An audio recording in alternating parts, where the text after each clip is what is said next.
Today we are excited to show you how to log in to your Amazon Web Services console, also known as AWS, and we are going to show you the 4 different roles that you have to choose from when logging in and when and why you should use each one of them. So if you want to follow along with me, I'm just going to start by going to the AWS login page, which can be found by going to awslogin.byu.edu. Once you get to this page, it's going to ask for your NetID and password, so go ahead and put that in.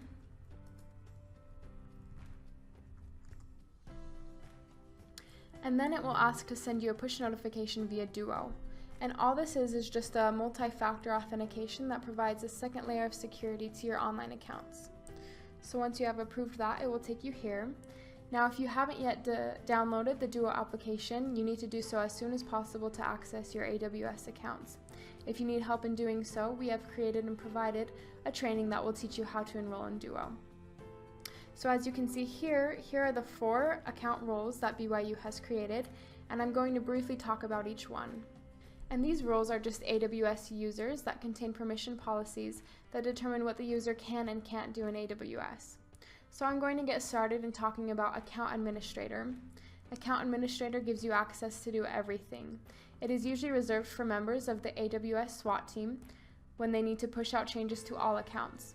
It also performs functions regarding the administration of accounts, such as using root access keys, billing information, or creating and managing users. Now, here these roles are in alphabetical order, but I'm going to order them according to their level of power in AWS.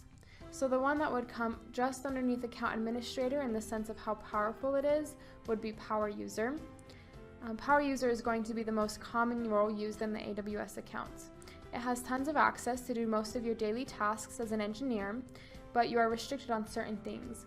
For example, you are not allowed to create a user using Power User.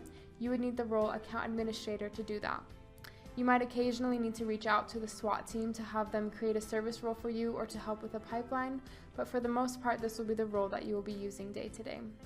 The next role is DevOps. DevOps is almost the same as Power User. The only difference is that it does not have delete privileges. It is a role that is still a work in progress, but the idea is that you would have less permissions than a Power User. This is because this role would primarily be used in limited cases in production environments where people shouldn't have full access to potentially harm a live production environment. Last, we have Read Only. Now, everyone has access to Read Only, and it is just as it sounds. It is a role that only lets you read or view resources in the AWS account. So this would be a good one to use if you are worried about breaking anything, or if you just want to go in and see how other people are building their applications and learn from them. When most people are new to AWS, they log into the console and navigate the console using Read Only. Now, according to the principle of least privilege, you should log in using the minimum role that you need to do the job at hand. For example, if you are just in the training account and you are running EC2 instances, you would need to log in using Power User and not Account Administrator because those privileges are not necessary at that time. Now I'm going to just briefly explain this diagram to you. In all computer software and applications, there is an acronym called CRUD, which stands for Create, Read, Update, and Delete. Now here we can see the 4 account roles that are used in AWS, and then here on the right we see the permission policies that are available to each role. So for example, with Account Administrator, this is, like we know, the most powerful role used in AWS.